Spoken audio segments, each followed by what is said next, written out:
Hello, Misfits. This is Kate. And this is Kevin. Welcome to Horrorwood.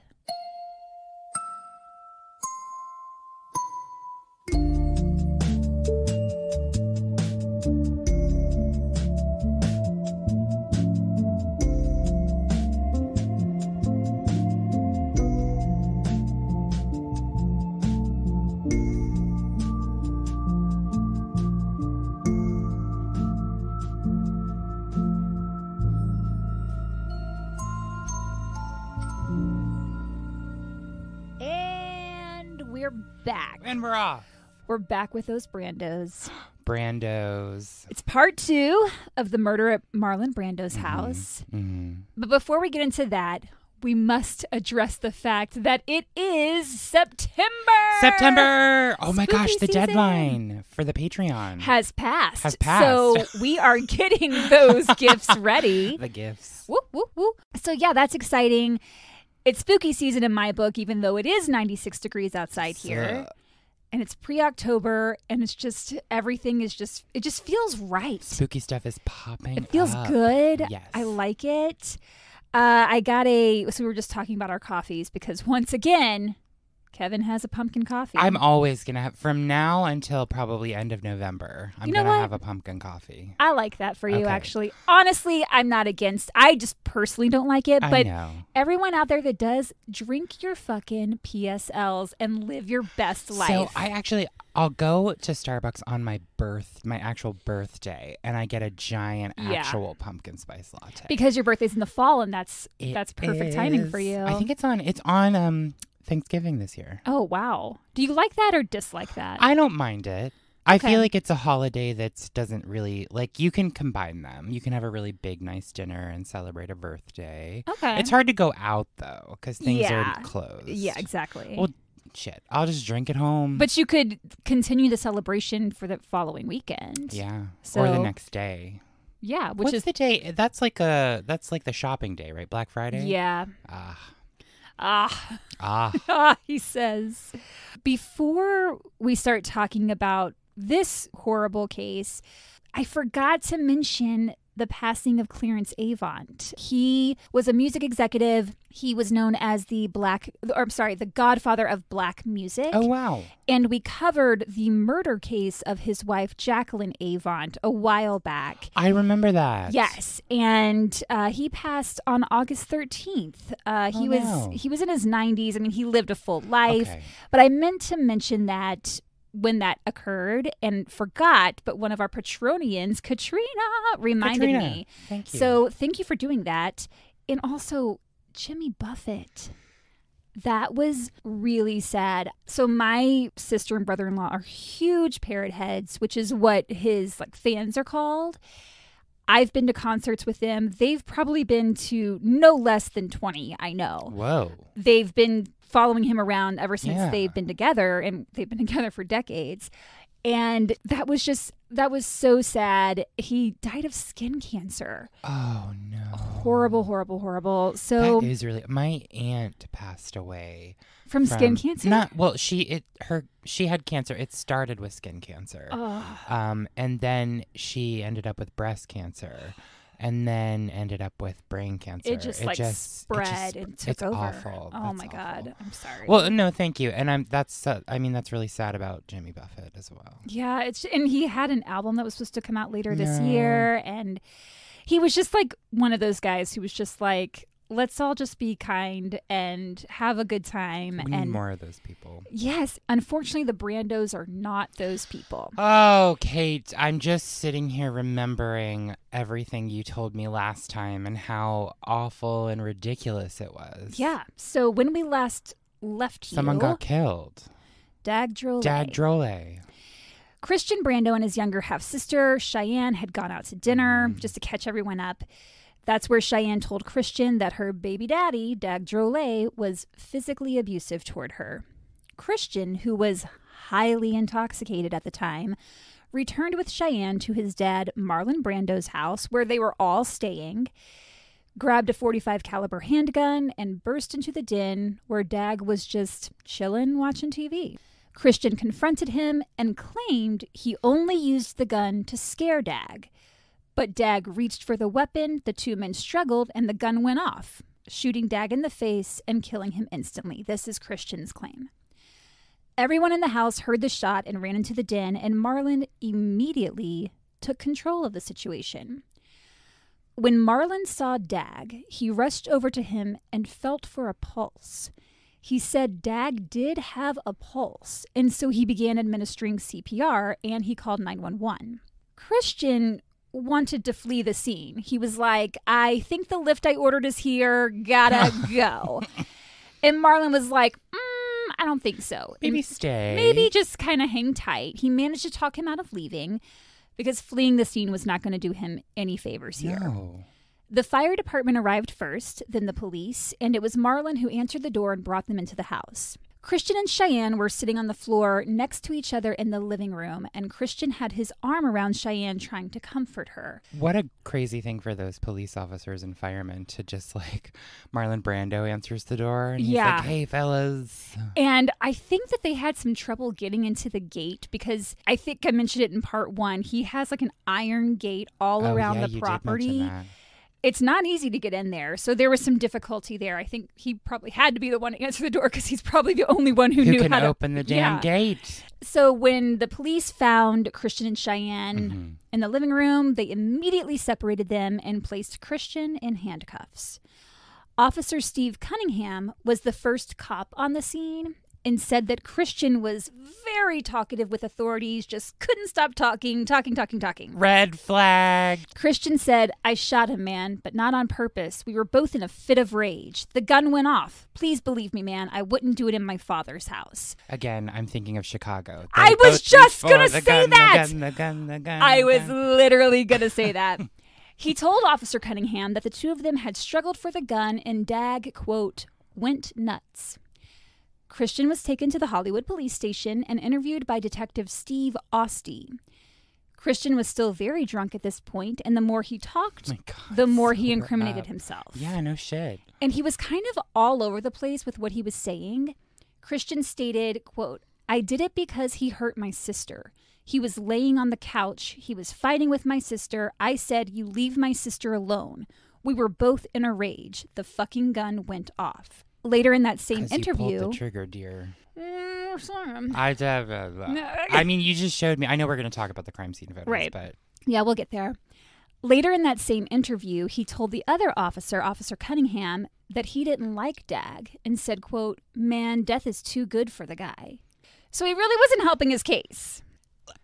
I wish you all could see what Kevin is doing right now. Jesus Christ. Arrest him, case closed. They're all a bunch of bitches. Oh. Like, it's ridiculous. Wow, you really went there. Before authorities removed Dag's body from the home, Marlon asked them to unzip the body bag so he could kiss Dag goodbye. On the lips? I doubt it. Ew. He said, quote, well, actually, I mean, who knows? He said, quote, as much as it may not be believed, I loved Dag. He was the father of my grandchild. But he doesn't give a shit about any of his kids. See, yeah, so what leads me to give a shit about the husband of one of his kids who he doesn't like in the first place, and she acted out because he treated her like shit. Yeah. Okay, I'm out. I don't I don't believe any of this, Kate. I need to pull you back in because we've got a long story to tell here. I know. I'm sorry. Give me a second. I need my PSO. Oh my God. Since you're taking a sip, so will I. FYI, this is a tiramisu latte. Holy shit, that sounds delicious. It actually is. Is it good? So, yeah. So, Foxtrot, I don't know if you have like their app downloaded. No, I just went for the first time Thursday. You should download the app and become a member because it's free. Every month you get a free drink. Eat shit. What? I don't know why I said that. Did you just say eat shit? I did, but... I will not. Don't, Kate. I'm sorry. I don't mean that as a drug. That was just a surprise thing I yelled. And here's the thing. I've had this app for like a couple of years now. And you haven't noticed. Never took advantage of the free drink, but there was something I wanted to get today to send to my family back in Kentucky, and it was Chicago-style hot dog potato chips. Anyway. At Foxtrot? Yeah, okay, Foxtrot. I have to go back. You do. They're limited edition, so you need to get them, but we're going to have them at our book party tomorrow. Yeah. I went up to the counter. I was like, I think I have a free drink. And she was like, okay, yeah, just scan the thing. And I did. And boom, shakalaka, here it is. Tiramisu latte. Thank you very much. Kate's drinking the latte, and she looks like she's really enjoying it. I am. Yeah. By the end of this, we're both talking a mile a minute, like, yeah, but I can tell it's definitely full of sugar because as soon as I took a sip, I was like, woo! Woo! But back to this case. Yes. It was 6 hours before Marlon called Dag's family in Tahiti to break the news about their son. 6 hours feels like a long time to me. But I can get that there's a lot going on. Sure. He wanted to be the one to tell them because he had been close with the Drollets. But by the time he called... Well, no, remember, their families were both very prominent in Tahiti. That's right. Sorry. Yeah. So I just think Marlon Brando doesn't care about anyone else but himself. I do think he cared. I just don't think he had the capacity to show it. Yeah. And I think he was also a very troubled man. It's very complex. By the time Marlon called them, however, they already knew. Oh, no. News? The TV show Hard Copy. What? So, not even the news, this highly sensationalized tabloid TV show got to Dag's family first. That's unfortunate. That's how they found out their son had been killed. That should never happen. When was this? This is the 80s? This was 1990. 90s. Oh, well, even worse. How's the 90s worse than the 80s? I mean, when it comes to this ethical stuff, you know, I'm sure nowadays, well, maybe not even nowadays. Not even now, because remember when Kobe Bryant's helicopter crashed? Yeah. News organizations, if you are listening, the right thing to do is to make sure everyone important already knows. Yes, and that you're not the one and notifying that you're not them. the one, break the news, yeah, but you've got to understand that these are people's lives. But did you ever watch Hard Copy? You would have been pretty young. It's very... I feel like it was something my mom was really into because she liked her Star magazine. Yes, this was a very gossipy show, and that's just not the way any family should find out that they've lost their loved one. He'd only been in the States for 10 days. Not only would his yet-to-be-born son grow up without his father, but Dag also had a 5-year-old daughter by another woman at the time of his death, so that's 2 children whose father was taken from them. That night, Marlon called his good friend, attorney William Kunstler, telling him, quote, "The messenger of misery has visited my house." Very theatrical. Oh, my God. Kunstler helped deal with the press in the early days of the tragedy, but advised Marlon to hire Robert Shapiro. And if that name sounds familiar, he would later be part of O.J. Simpson's defense team. Kunstler sounds familiar, too. Have we talked about him? We haven't. He was a civil rights attorney. He wasn't really an attorney for these kind of cases, but because he was good friends with Marlon, and Marlon, like I said, controlled this whole situation. Right. And I'm sure he was just giving advice. So he was hiring people left and right. Also, I just found out while I was researching this, Robert Shapiro co-founded LegalZoom. What? Right? That's amazing. I was like, huh.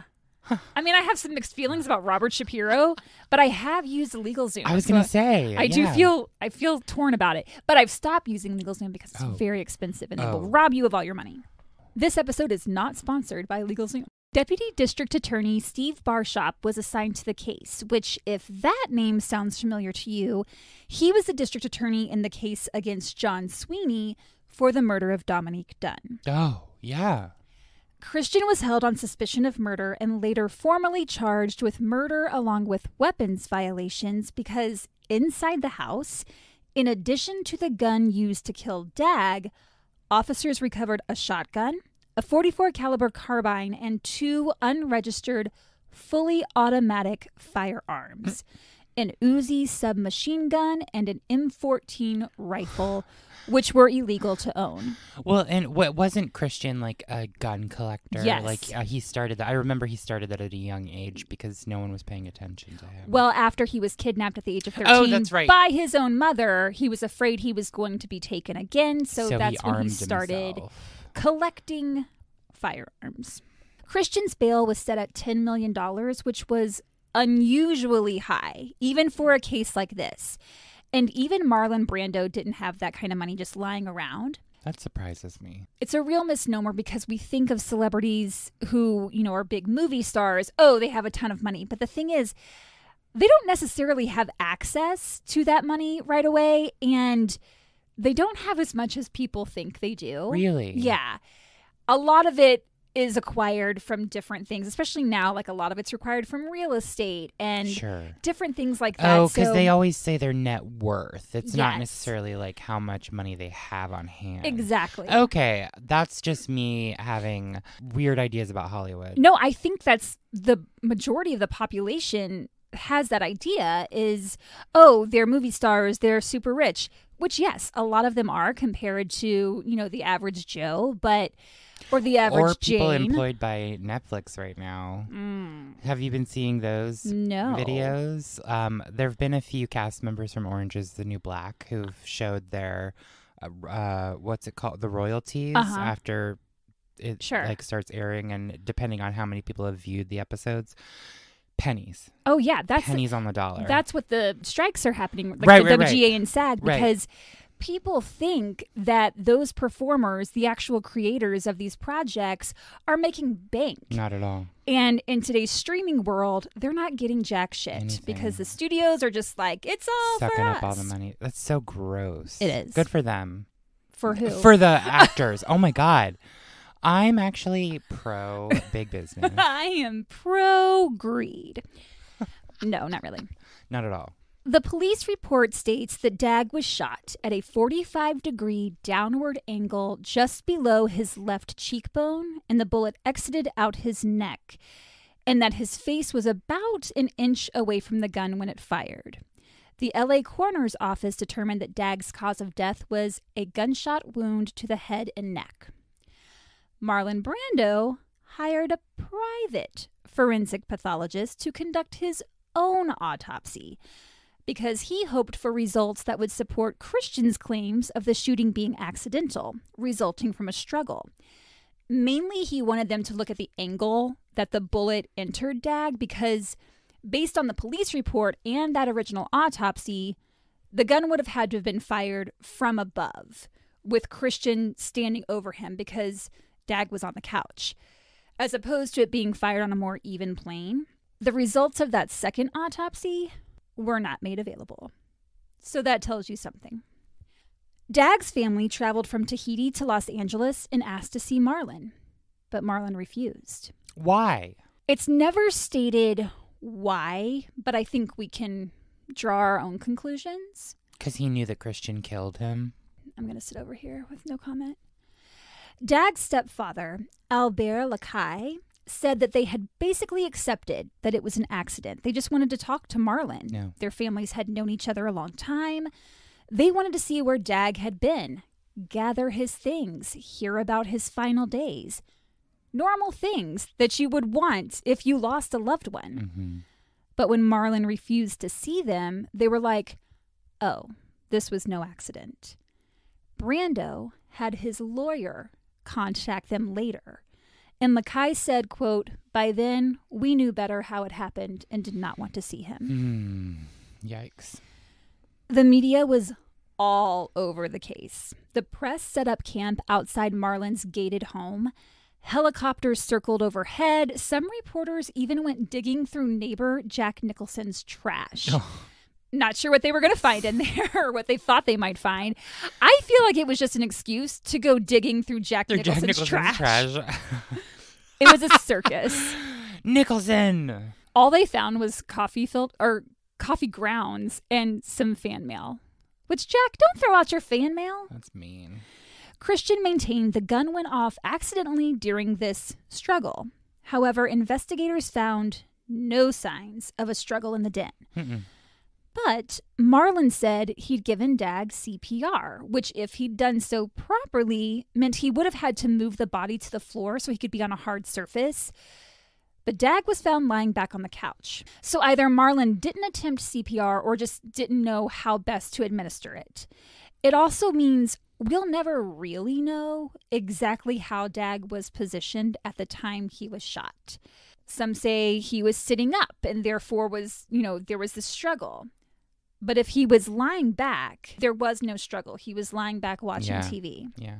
Have you ever had to give CPR, Kate? No, but I've taken the class when we worked at that theater. Yeah, I took the classes 2 when I worked for Equity. Did you have to give someone CPR? No, I never did. The only time I ever tried to give CPR was when I was a little kid. And they were not having any problems breathing and you just wanted to give CPR? No. My bunny died. And I'm sorry. I made a joke about it. Oh. No, it's okay. I'm an asshole. No, you're not. My bunny died, and I didn't know what to do, so I took it out of the cage, and I had like a McDonald's play set or something, and I took like a tube from that, and I tried to like put it over the bunny's face and blow into it, but it was dead. That makes me so sad. Poor baby. Aww. I buried him out front. There are so many animals buried in the yard in the house I grew up in. Oh, just think of it like all the family pets buried in people's neighborhoods. It's just all over the world. Scary. Just a lot of dead animals.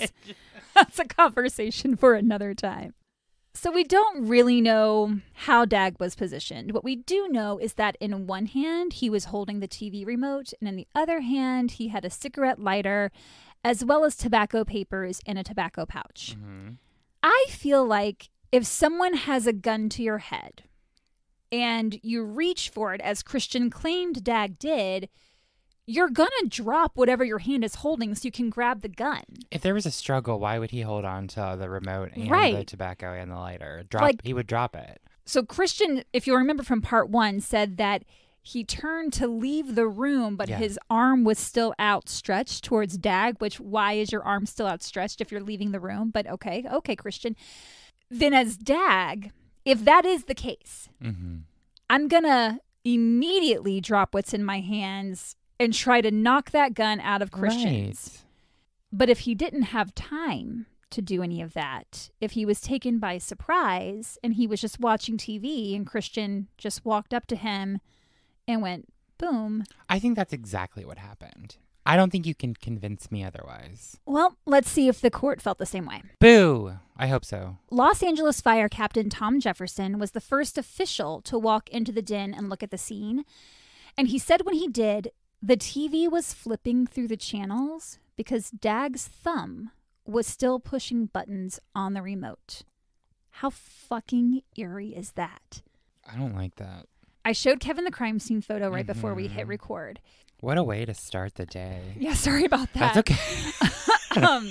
Well, technically you started it with a pumpkin coffee, so I think you're okay. I'm good. Pumpkin then murder. That's what I always say. That needs to be on a sticker. The scene just wasn't matching up to what Christian was trying to claim. Of course it wasn't. This crime scene photo, which I'm not going to post, but it's not hard to find, shows Dag lying on the couch. So he's in his boxers, and in part 1, I think I mentioned it was a bathrobe. It's more like a pajama top. Mm-hmm. And it looks as though, especially because his thumb is still on the button changing channels, it looks as though that's just how he was when he was... Yeah, it looks like he just slumped to the left after he got shot in the face at close range. And he was shot in the left, just under his left cheekbone. There are conflicting reports, like, I don't know if I mentioned this already, that some say he was shot in the back of the head, which would help the prosecution's case, but there's nothing... If he was shot in the back of the head, he would have fallen forward. Right. He would not fall back unless Marlon moved him for CPR. And wouldn't there be blood out the front? Or not necessarily? Well, also, that's another thing that's weird is that if he were shot in the back of the head...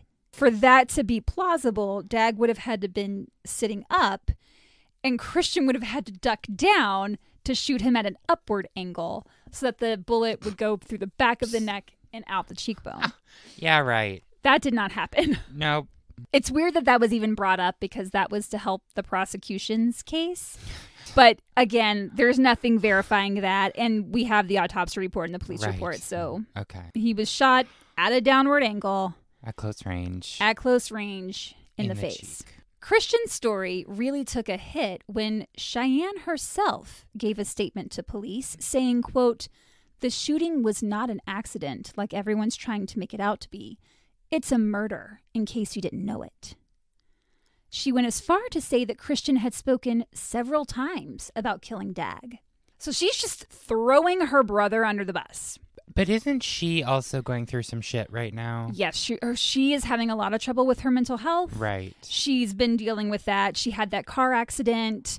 Her and Dag were on the outs. She's very pregnant. I'm not discounting what she's saying, but like, well, with his story, it sounds like she was telling him about abuse that she suffered at Dag's hands, and that's what threw him into a rage, right? Mm-hmm. It sounds like what you're saying is she had been telling him for a while that this stuff was happening, if he hated him so much, right? Or no? Supposedly, she only told him this at dinner, right? The night of it. And shooting. But then he, like, in this scenario, he's harboring hatred against Dag for a while. Which is why we don't know if we can necessarily believe anything that Cheyenne says. Oh, man, come on, Cheyenne. But I mean, I also wonder about, I'm not victim blaming here, but the abuse. Do we know if she was actually being abused by Dag? We'll find out in a little later. Will we? In the episode. Mm-hmm. Will we? We will find that out. Okay. Her statement supported authorities' belief that the killing was intentional. And to answer your question from last week of was she in the room when it happened?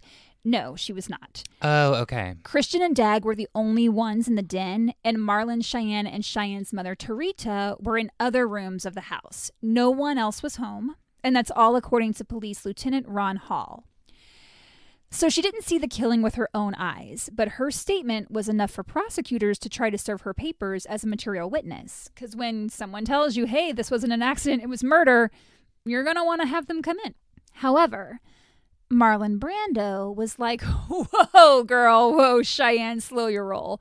You know what? I think you should fly back to Tahiti ASAP because you clearly need to be receiving psychiatric treatment in a hospital. You know what? I'll go ahead and arrange that. Bye. There are plenty of psychiatric facilities around the area where they were, I'm sure. And it's weird because that was the whole reason she was in LA in the first place, because remember, he didn't trust hospitals in Tahiti.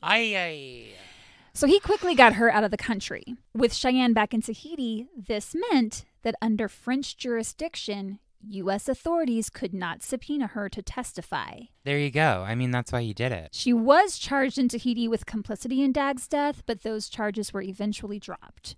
In June, so the very next month, she gave birth to a baby boy she named Tookie, who was immediately placed in postnatal detox because of Cheyenne's substance abuse. Oh my God, poor Tookie. I also love that name, Tookie. I do too. Tuki. After sitting in jail for 3 months, Christian's bail was reduced to $2 million, and Marlon was able to post that by putting his home up as collateral. After the bail hearing, Marlon spoke to reporters outside, and one of them asked, could anything have been done to prevent the May 16th tragedy? And Marlon replied, where is a feather dropped by a seagull on the heads of 2,000 persons going to land? There are too many unknowns. Shut the fuck up. Oh, what is that? Is that Wicked? What? Like an ocean from a morning, but it passes the sun. Remember, like in For Good? Yeah. He's very flowery with his language and very theatrical. That makes me suspicious. Yeah, he's doing a lot here. It's like you come up to me when I come over and you're like, hey, Kevin, how are you? And I'm like, is the morn a place where all of us can flourish? And you're like, great, good, yes. I'm like, drink your fucking nice pumpkin to see coffee. You, too.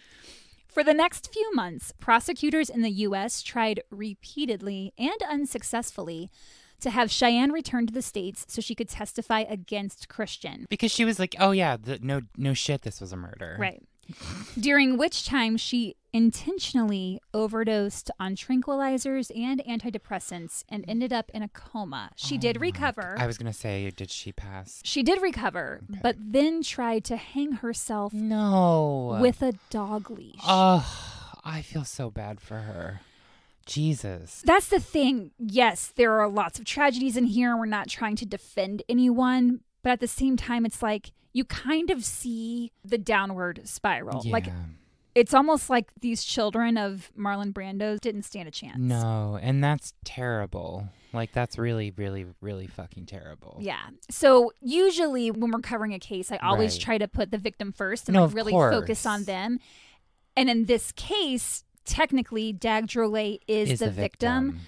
But I feel like Christian and Cheyenne are also victims. So that's why I'm kind of like giving you a lot about them. Anyway. No, I hear you. That's good. Thanks for doing that. In December of that year, 1990, after these 2 suicide attempts, a judge declared Cheyenne mentally disabled, and therefore prosecutors ended their efforts to have her flown to LA to testify. The prosecution knew that without Cheyenne, their chances of getting a first-degree murder conviction were slim. Furthermore, that interview Christian had given the night of the shooting where he was saying, "I did it because he hurt my sister, death is too good for this guy," that was obviously recorded because all of those interviews are always recorded. Right. But the judge ruled it inadmissible as evidence because Detective Osti had misread Christian's Miranda rights. Son of a bitch. He failed to tell him that if he could not afford an attorney, one would be provided for him free of charge. Detective Osti admitted that he had not mentioned this because he assumed the Brandos had enough money to hire their own attorney, which is exactly what they did. And they got the best one at the time, Robert Shapiro. I mean, yes, but also you can't, in those situations, skimp on rights. Right. It's actually surprising how often this happens. Are you serious? Come on, people. I feel like in the past month, I've read about 3 cases where there was an issue with the reading of the Miranda rights. You think it's just a basic speech. Wouldn't that be like the first thing that you would want to bring up if you're arresting someone? Right. And I feel like that speech doesn't change. You'd think police would just have it memorized because they have to say it over and over. But apparently, like, things go awry, I guess. I want to be in that room where, like, they're just, for like an hour, all the police have to just keep saying it over and over again. They're just, like, memorizing it. Yeah. Rehearsing. The judge also wouldn't allow Cheyenne's statement she'd made to police to be entered into evidence, where she said it wasn't an accident, it was a murder, unless she was there to testify herself.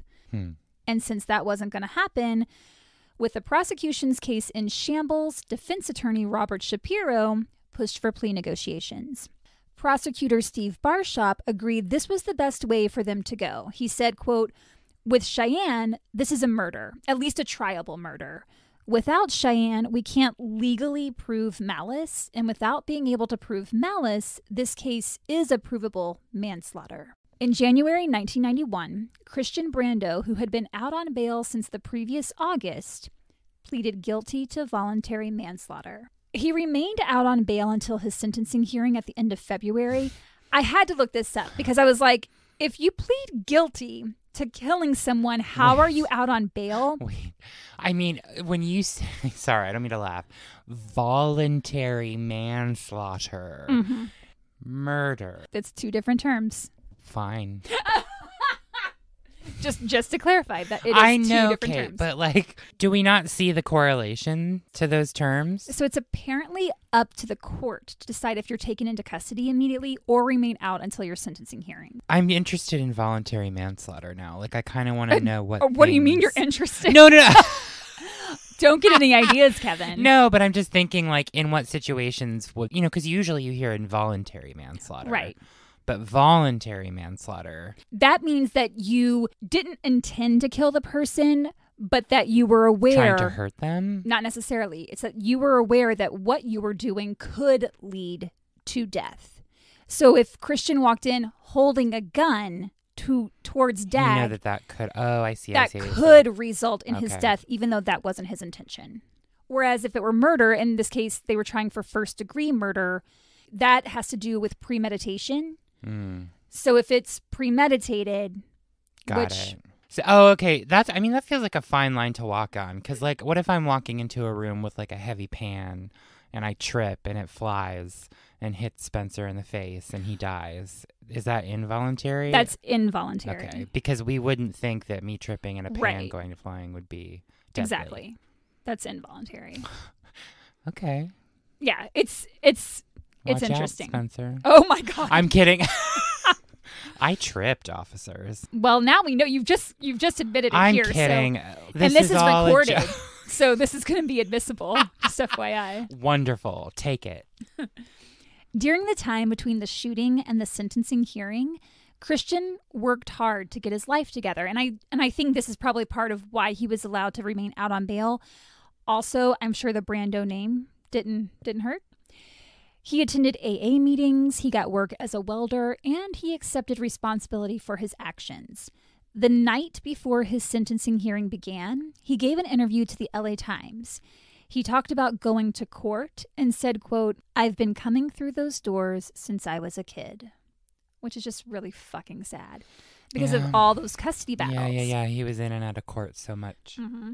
He went on to say to the LA Times, "I'm nervous, I'm scared to death, but I'm not trying to get out of anything. I already said guilty. I did plead to a manslaughter. It's a tragedy and I do feel bad. If I could give my life to have him come back, I'd do it, but there's nothing I can do.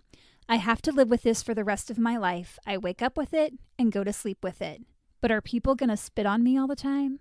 Can't I just go to jail? Is that okay?" I have mixed feelings about that because I feel like, okay, well, you took a man's life, like, fuck you. But also, I mean, my personal belief is he got carried away. He went in, he shot Dag just kind of on impulse. I don't think it was an accident, but I also don't think he took that second to think about what he was doing. He was just like acting on emotion.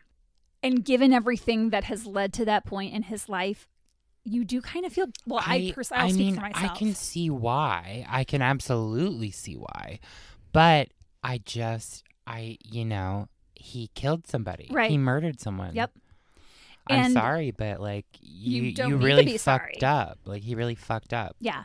I feel bad for him, but I don't feel, what am I trying to say? I feel bad for what has happened to him in his life. Yes. I don't feel bad for him getting, what he deserves. Exactly. Feel bad for the kid, not for the adult. Right. The first day of the sentencing hearing was the battle of the dueling psychological reports. The prosecution wanted the max sentence for manslaughter, which was 16 years. I know, doesn't feel like enough, but that was the max.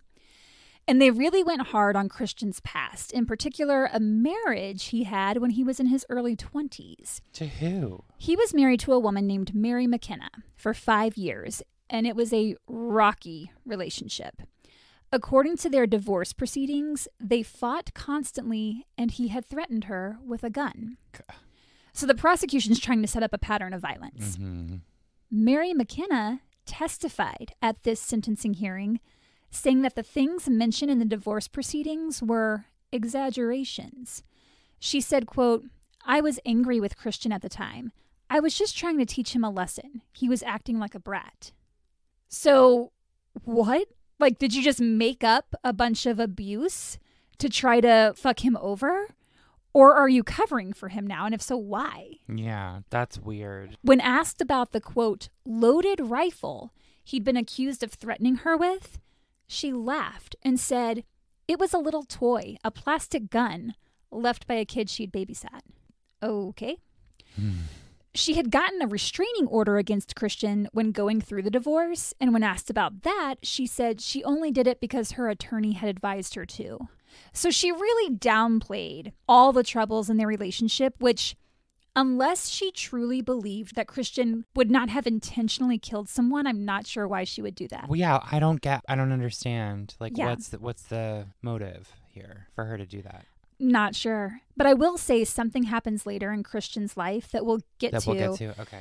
That makes me think the things she accused him of during the divorce were true, and maybe she was scared of him and didn't want to go against him at this trial. Oh yeah, maybe she just didn't want to get involved. I mean, maybe you don't want to go against the Brandos. No, I mean, yeah. I mean, I don't know. I wasn't there, but that would be my guess. Sure. Even Mary McKenna's mom, once Christian's mother-in-law, said she'd known him since he was a little boy and was always very well behaved. So it's just like weird. Conflicting stories here.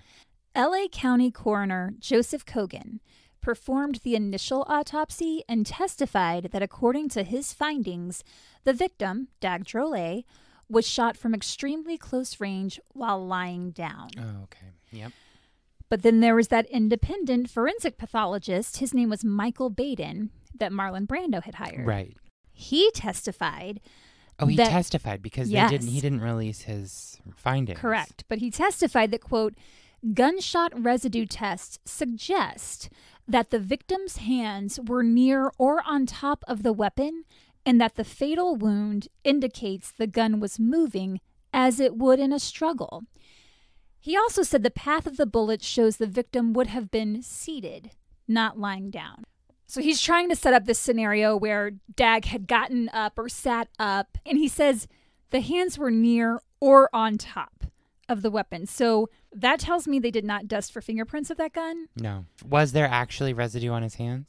That's interesting because, yeah, I never saw anything about that anywhere. Right. However, homicide detective Andrew Monsu testified that he did not find anything in the room that would indicate a struggle. Monsu said, quote, Drollet's body was found reclining on the couch, apparently in the same position he was in when he was shot. A TV remote control was in his right hand. Tobacco, rolling papers, and a butane lighter were in his left hand. Where was the bullet? Like, did it go into the couch? Or was it in him? They said it exited his neck. It exited his neck. So there's a lot of unknowns here, and I also feel like it was 1990. I don't know, like, how thorough this investigation was. Also, it's a Brando. You're in fucking Marlon Brando's mansion, this sprawling estate at the top of the Hollywood Hills. I just don't know how much of a factor that played into it. Sure. There are some unknowns. As Marlon said, there were too many unknowns.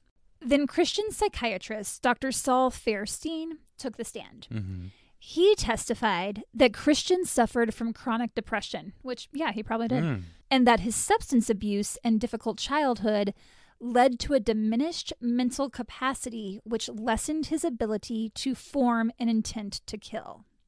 He's basically just saying there's no way Christian meant to kill this guy. He stated that nothing about Christian leads him to believe he is a threat to society. I would argue that the fact that he was stockpiling guns and then killed a man with one of those guns makes him a threat to society, but that's just me. No, I mean, 100%, Kate. This psychiatrist seems like he's attached to the family. Well, he is. He was Christian psychiatrist. Right. No, that's what I mean. Like, and likely paid for by Marlon. Yes. The next day, it was Marlon's turn on the stand. The courtroom was packed. When asked to take the oath, like, raise your hand, he said, I will not swear on God because I do not believe in the conventional God, but I will swear on my children and my grandchildren. Who he doesn't really give a shit about. So There were several journalists in the courtroom taking photos, cameras constantly clicking. It was a media circus once again. And Marlon turned to the judge and said, will you ask these guys to shut up? He was then questioned for several hours by Robert Shapiro, and he was very emotional throughout his testimony. He's an actor. And Robert Shapiro was very gentle in his questioning. You can find clips of his testimony online, and people that have watched it, because I was looking at the comments, a lot of them say he's giving a performance. It's hard to say. The video isn't the best quality. Well, and also he's a really good actor. True. And some moments do feel performative. Right. But I also think he did care for Dag. I think there was a part of him that cared for him. He starts off talking about himself because actors tend to do that. Because of course you do. He said, I led a wasted life. I chased a lot of women. Perhaps I failed as a father. I did the best I could. But then he quickly turns the blame for Christian's difficult upbringing to Anna, Christian's mom. Well, I mean, she didn't help. She certainly didn't, but he liked to say how everything was her fault. Anna was not present at the hearing, and at that time, she and Christian had been estranged for a few years. Marlon testified that on that fateful night, and this is important, Christian came into his room with a weird look on his face and said, quote, I killed Dag. And Marlon said, what are you talking about? Christian said, he's dead, Pop. I didn't mean to do it. He went for the gun and it went off. Did this conversation take place? Because everyone could hear the gunshot, presumably.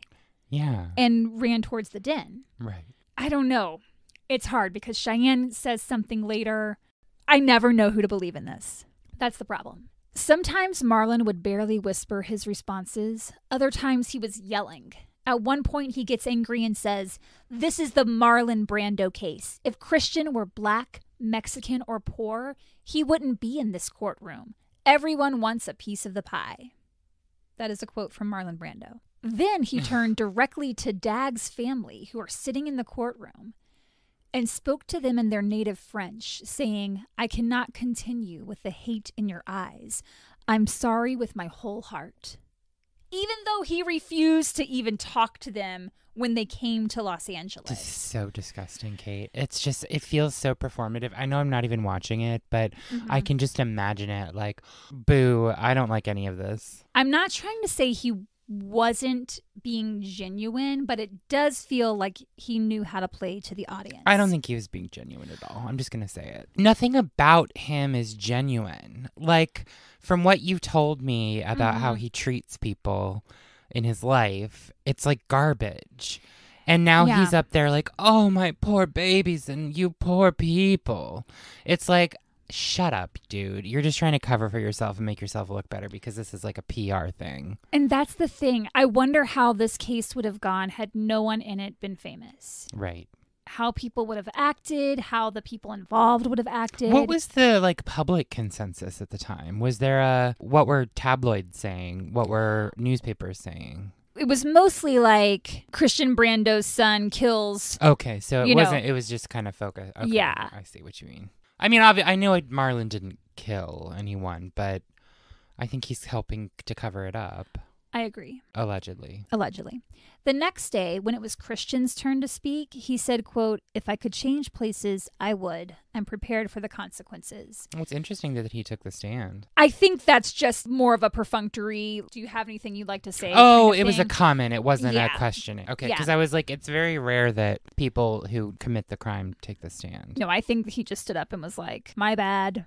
I'm ready for the sentencing." The prosecution was hoping for the max of 16 years, like I said. The defense wanted the minimum, obviously, which I believe was 3 years. Judge Robert Thomas went for middle ground, sentencing Christian to 10 years. Okay. 6 for the manslaughter charge and 4 for the use of a gun, because it had just been written into California law the previous year that using a gun in the crime extends your sentence. Which I didn't know about that. I like that. Christian said that once he served his sentence, he just wanted to live a life of anonymity that would include fishing trips, Dodgers games, and AA meetings. According to the LA Times, Did he get rid of all his guns? he was never allowed to own a gun after that. Wonderful. According to the LA Times, while he was in prison at the California Men's Colony, which just sounds like weird. That sounds like a gay bar or like a bathhouse. It does. I'd go. In San Luis Obispo, Christian completed his high school equivalency degree and worked in a vocational education machine shop. I feel like he really was trying to pull it together. Cheyenne's mental health, on the other hand, continued to deteriorate. Unfortunately, at a time when she needed friends the most, hers began to pull away from her. Dag had a lot of friends on the island. He was deeply missed, and Cheyenne's friends were a little scared of her because it was the thing she said to her brother that led to Dag's death. Mm-hmm. Dag's loved ones said they never saw any signs of physical abuse against Cheyenne by Dag. And Detective Andrew Monsu stated there was no evidence Dag had ever physically abused her.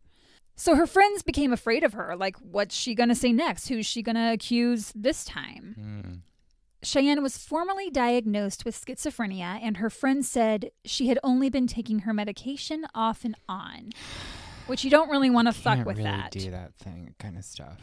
She was in and out of drug rehab programs and psychiatric hospitals. Then 3 years after Dag's death, after failed treatment plans outside the U.S., Marlon had Cheyenne sent to a small psychiatric unit in Berkeley, California, near San Francisco. Mm-hmm. It was while she was in Berkeley that Peter Manso, author of Marlon Brando's unauthorized biography, interviewed her. Wow. Manso wrote of this meeting in the newspaper's San Francisco Gate, or SF Gate as it's known.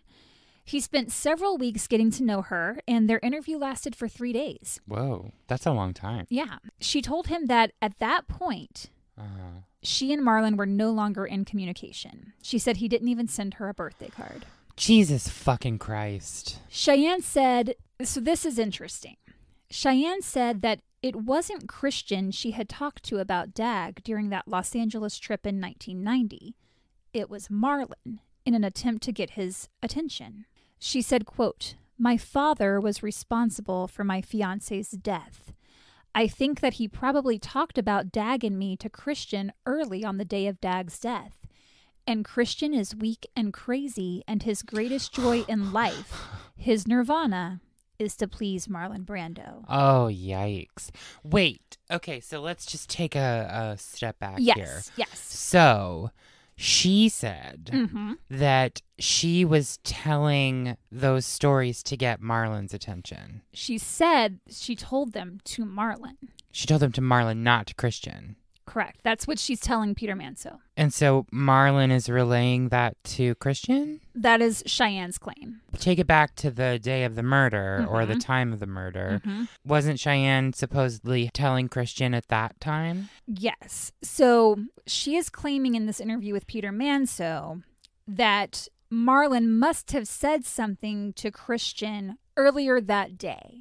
And then supposedly it built up in Christian to where that evening he went in and shot Dag. Right. She is placing full blame on Marlon. At this point. I don't buy it. Well, you shouldn't, because unfortunately Cheyenne is full of shit. I mean, of course she is. Like, of course she would. But she wants his attention so fucking badly and cannot get it and will do anything. My next sentence is, I don't know how much we can believe Cheyenne's statements, but I'm just giving them to you as they were reported. Okay. She goes on to tell Peter Manso, quote, I was in the kitchen when I heard a shot. It was very loud. I told myself, please, I hope this is not happening. I was so frightened. She said that's when Christian walked into the kitchen and said, that's it, I killed him. This contradicts what Marlon Brando said on the stand. He said Christian went to him and said, Pop, Dag's dead, I didn't mean to do it.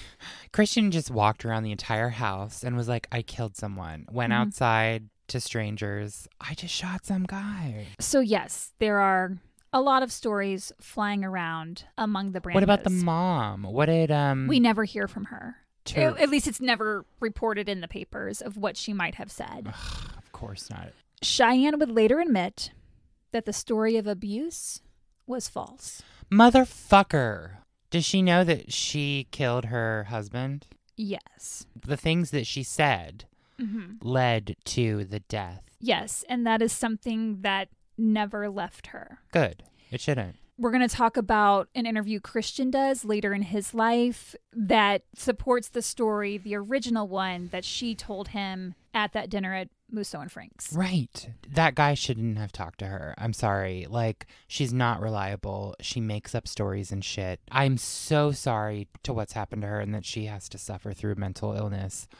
But at the same time, you're fucking with people's lives and you got somebody killed. Yes. Of course, it's not other people's actions that you can control, so I understand that. But something that you said for attention led someone else to commit murder. Sorry, voluntary manslaughter.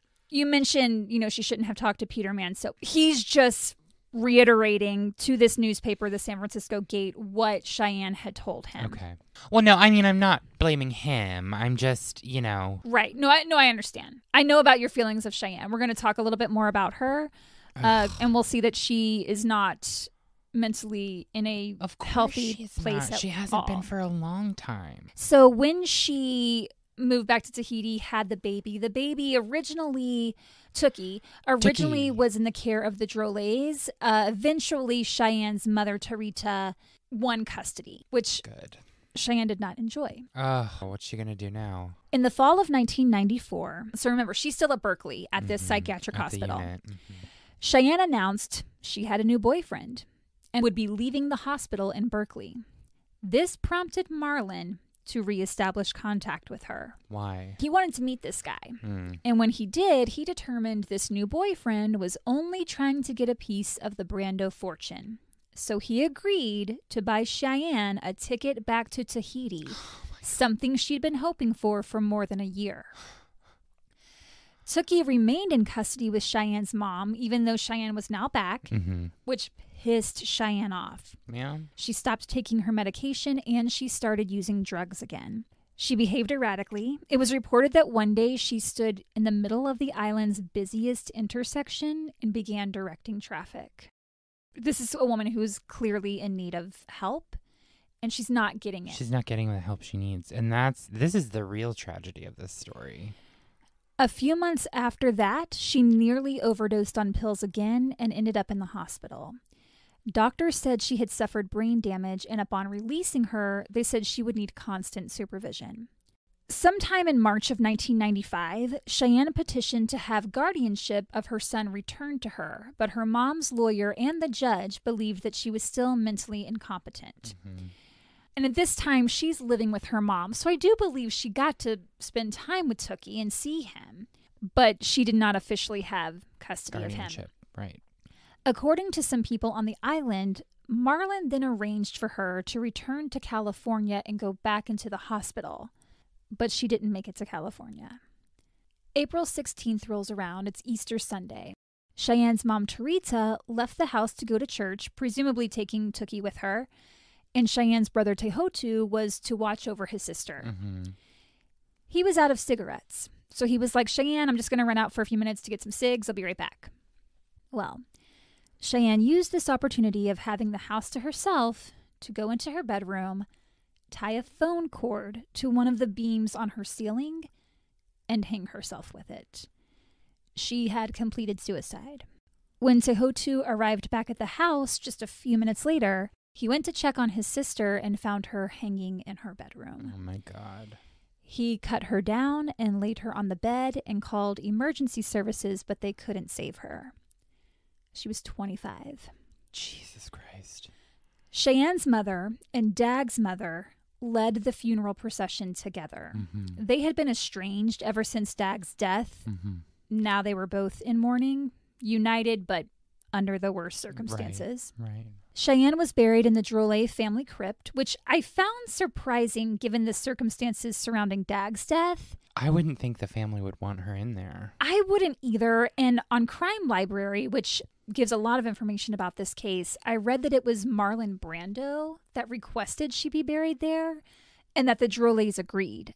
I couldn't find that anywhere else. I doubt that. I mean, they don't trust him. I mean, why would they trust him? Or why would they listen to him? Right, but she is buried there. I mean, they held a service there. I wonder what the real story is behind that. All of Tahiti was in mourning. One person said it was as if a member of the Tahitian royal family was being buried. Because remember, the Brandos are highly respected in Tahiti. I think a lot of people connected with the family. She was from this famous prominent family. She'd been dating the son of a prominent family. Everyone knew them. Thousands of people gathered at the cemetery. But two people who were notably absent were Christian Brando, because he was still behind bars, and their father, Marlon. He was reportedly grief-stricken and felt too ill to make the trip. Yeah, right. Bullshit. I call bullshit. I do think he just was at a very low point and very depressed and did not want to face it. I really don't care. Okay. Start showing up, dude. It's messy. As for Christian, he was paroled the following year in 1996, followed by 3 years of probation after serving just 5 years of his 10-year sentence. Yeah, that sounds about right. Immediately upon his release, Marlon Brando sent him away to Washington State. Okay, I love that you kind of What did I do?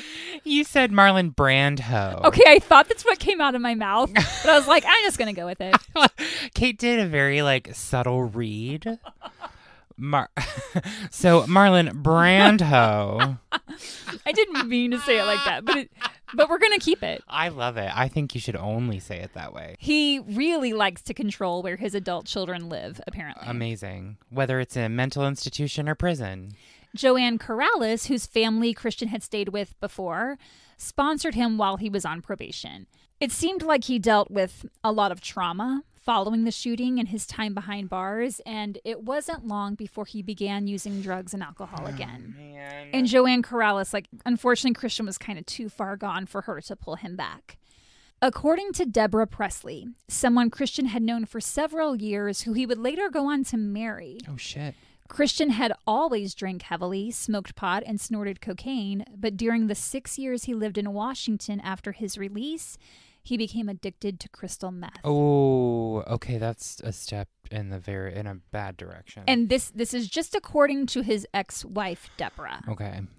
He had several run-ins with the law while in Washington. Mm-hmm. In 2000, he was charged with drunk driving, but then failed to show up for court. So he was fined $800 and spent 2 days in jail for that. Later that same year, 3 men beat him up in his home, and he ended up in the hospital with a broken jawbone. Jesus.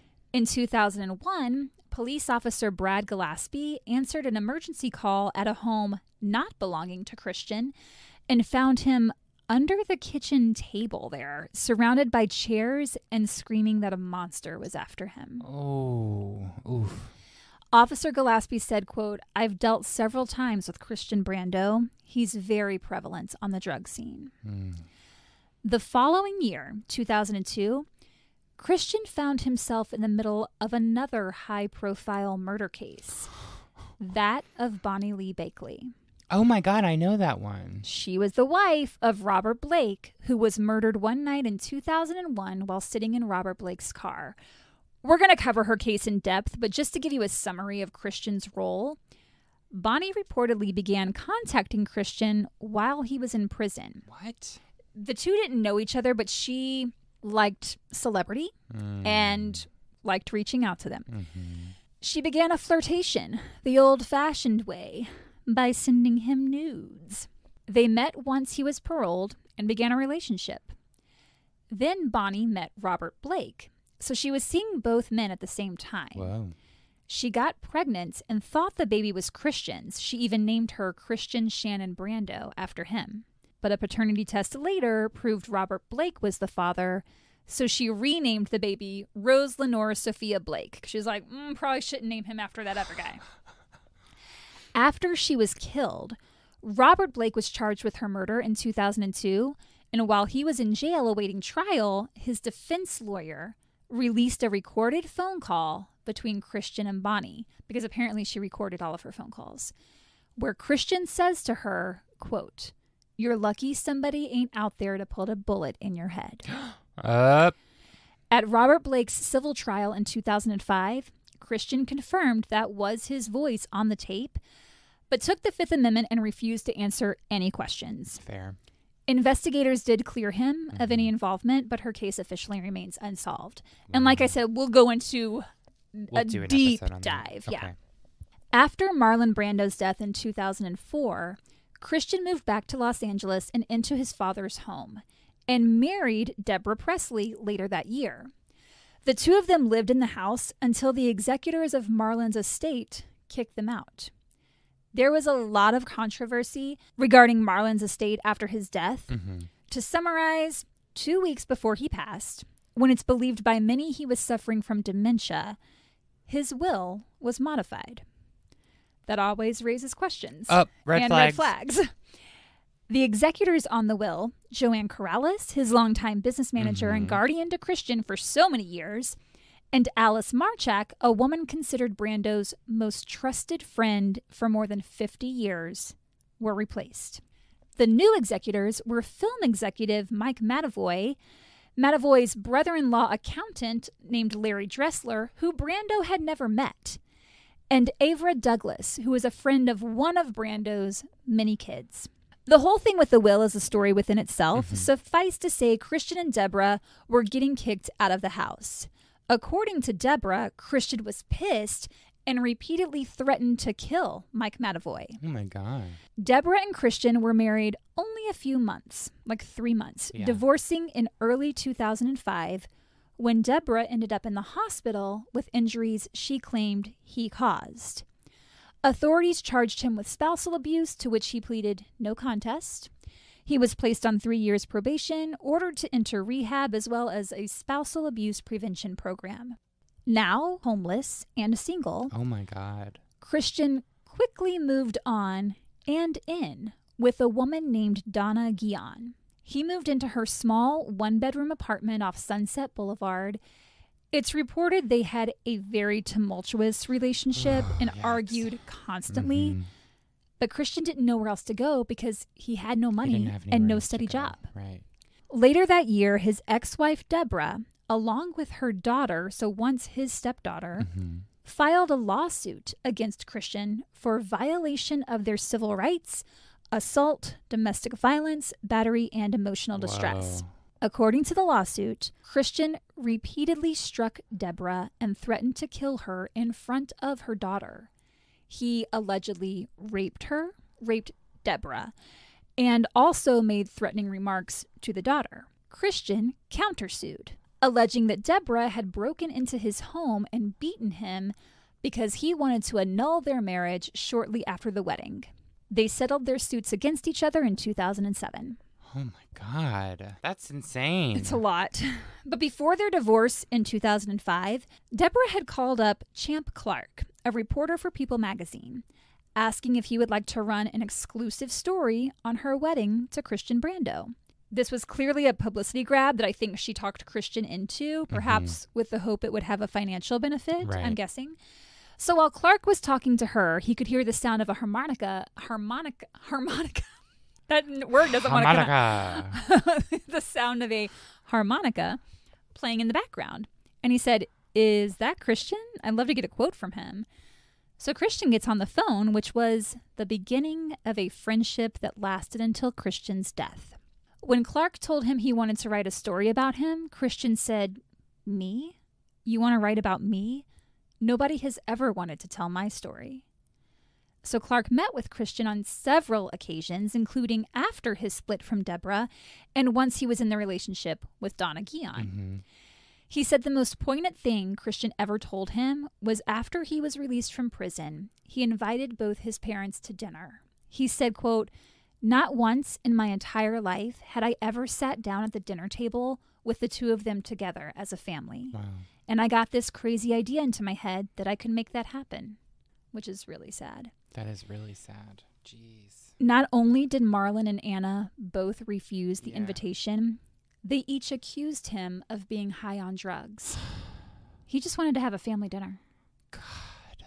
Christian told Clark that Cheyenne had told him about Dag, and this contradicts what Cheyenne had said, that they had talked that night at the dinner. So I believe Christian here. I think Cheyenne was just not in the right mind. Right. Christian told Clark, "There's not a single day that goes by where I don't think of Dag Drollet and wish that I could take it all back." I believe him there. I think he absolutely regrets all of that. Based on these interviews between Clark and Christian, Champ Clark went on to write a play about him and his relationship with his father titled Wild Son, The Testimony of Christian Brando. It premiered in 2019 at the Santa Monica Playhouse, and according to RogerEbert.com, it's riveting. Woo! Several people that knew Christian, including his attorney Robert Shapiro, went to see it, and they all approved. And it sounds like it was really good. On January 11th, 2008, Donna Guion walked into the apartment she shared with Christian and found him on the floor, gasping for air and barely conscious. He was taken to Hollywood Presbyterian Hospital, where he fell into a coma. He was diagnosed with double pneumonia and kept alive on a respirator until January 26, 2008, when he was taken off life support. During the 2 weeks he was in a coma, all the key players from his past stood around his bedside and fought. This included his estranged mother, Anna Koshvi, his ex-wives, some of his half-siblings, his girlfriend Donna Guion, his former guardian Joanne Corrales, the executors of Marlon's estate, and several of Marlon's aides. They argued about everything: whether Christian should have a memorial service or not, whether he should be cremated or buried, what clothes his body should be dressed in, and whether or not an autopsy should be performed. Christian's mother, Anna, and his ex-wife, Deborah, didn't understand, nor do I, how he could have gotten so sick with pneumonia to the point where he was gasping for air on the floor without being taken to the hospital. He lived with his girlfriend. You're going to tell me she didn't notice he was sick? It's giving Brittany Murphy, Simon Monjack vibes. Oh, Kate. The tabloids reported that it was his years of substance abuse that killed him, which I'm sure that contributed. I'm sure that was part of it. I'm sure his immune system was compromised, and that made it hard for him to fight off infection. Donna Guion and the Brando estate's executors opposed an autopsy. Weird. Why? They said, well, the doctors said that it's double pneumonia, and, that's that. They were like, why should we feel it's anything different than what the doctor said? But after hearing Anna and Deborah's concerns, the LA County coroner decided to go ahead and perform one. Oh, good. The results were inconclusive. Wow. Christian Brando died at the age of 49 in a public hospital with no will, no health insurance, and little money. The estate's executors refused to pay for the burial, which left the cost to Anna, Christian's next of kin. She had no money and was living in a trailer park at the time, surviving on Social Security checks, so she sold her story to the tabloids to pay for Christian's burial. Immediately upon his death, the lawsuits started flying because everyone wanted money. It's unclear how much money Christian should have gotten from Marlon's estate, if any, because he left some of the kids out of the will. Christian died with practically nothing, but that didn't stop people from trying to get a piece because it's possible he stood to receive millions that just hadn't been settled yet. Because you have residuals from his movies. You've got merchandise. And those things could make profits for years and years and years to come. So who knows how much he should have gotten? It could have been a lot. His ex-wife, Deborah, and his father's maid and one-time lover, Angela Borlaza, filed a lawsuit alleging that the modification in Marlon Brando's will had been forged. Deborah said she was the beneficiary of Christian's portion of the Brando estate, stating Christian had transferred his rights as beneficiary when they settled their civil suit against each other in 2007. Her claim was found to be without merit. Donna Guion, his girlfriend at the time of his death, filed a suit against Anna Kashfi, asking that all assets of his estate be held in trust for her. She alleged breach of contract by Christian because he did not leave a will or trust in her favor. She claimed they were planning on getting married and that he had promised her all of his assets in the event of his death. Sure. It's unclear what happened with that lawsuit. I tried to find any follow-up articles. I could not. We do know that the executors remained the executors, those new people. It's a lot. Money makes everything messy. Moral of the story: don't become famous. Don't associate with famous people. Don't do murder, but do make a will and make sure that sucker is airtight. And in part one, I said, this whole thing is bad. Everything's bad. It really is. With the exception of Tookie. Okay. Are you going to say one good thing finally? I'm going to say one good thing finally. Okay. I'm so happy. Tookie managed to do all right. Not just all right, but fucking thrive. Yes, Tookie. Like his mom, he got into modeling and has been very successful. Good for him. He was once the face of Versace. Oh my God. Okay. That's huge. Yeah, so he's doing well. Okay. He's super hot. Good. You can look him up. Great. I will. And that is a fraction of the wild lives of the Brandos. Oh my God. And the unfortunate and tragic death of Dag Drollet. Dag Drollet. Everybody got failed here. It's so sad on so many levels. So sad. And then the greed that comes in at the end. Yeah. And these women just sound like they were using him to get at money. It does. Yeah. Oh, Kate. I still don't understand how a woman lets her boyfriend get so sick. I don't know, but it sounds, the way we're talking now, it sounds like it was on purpose. It feels that way, right? It feels that way. I mean, alleged, whatever. But maybe I could be completely wrong, but I don't think you just get pneumonia one day. And oh, no, you can. Well, no, I know, but like that bad all of a sudden, Oh, no, quick, I see what you're saying. Yeah, no, that would have... To where you're gasping for air? Deteriorated. Like, it wouldn't have been like, yeah, boom, I got pneumonia, now I can't breathe. Yeah. And the only thing is, I feel like if it was intentional on her part to not get him care or make sure he was like taking care of himself, then she would have wanted to make sure that he had a will. Yeah, that's why I'm like, maybe she just wasn't also super mentally healthy. Was she on drugs too? I don't know if she was on drugs. I do know she did not have a steady job. Okay. Neither of them had money. Okay.